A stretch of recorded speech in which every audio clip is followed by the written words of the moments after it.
আইসিসিকে দাঁত ভাঙা জবাব দিল ক্রীড়া উপদেষ্টা আসিফ নজরুল। ভারতের টি-20 বিশ্বকাপ খেলবে না, এই অবস্থায় অনড় রয়েছে বাংলাদেশের অন্তর্বর্তী সরকার ও বাংলাদেশ ক্রিকেট বোর্ড বিসিবি।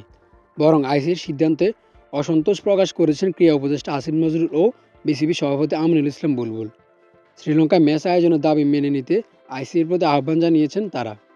আজ বৃহস্পতিবার বিশ্বকাপ স্কোয়াডে থাকা ক্রিকেটারদের নিয়ে হোটেলে এক বৈঠকে বসেছিলেন যুব ক্রীড়া উপদেষ্টা আসিফ নজরুল ও বিসিবি কর্তা ব্যক্তিরা।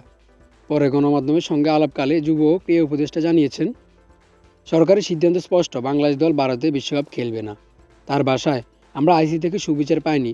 আমরা আশা করব আইসিসি আমাদের নিরাপত্তা ও সংক্রান্ত উদ্বেগ বিবেচনা নিয়ে শ্রীলঙ্কা খেলার আবেদন মেনে নেবে।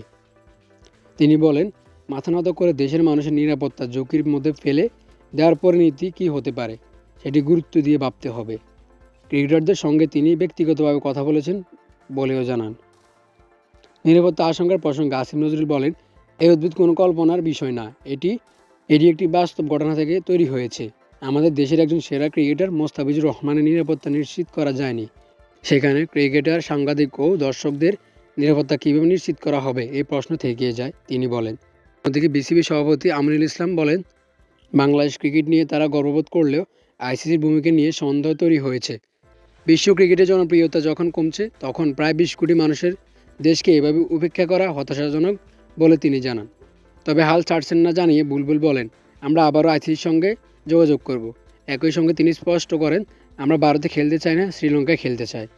বাংলাদেশের এই অবস্থানের ফলে আসন্ন টি-20 বিশ্বকাপে টিম টাইগার্সের অংশগ্রহণের পথ এক প্রকার বদ্ধ হয়ে গেল। এর আগে গতকাল বুধবার বোর্ড সভায় ভোট শেষে আইসিসি জানায়, বিশ্বকাপে অংশ নিতে হলে বাংলাদেশকে ভারতে যেতে হবে।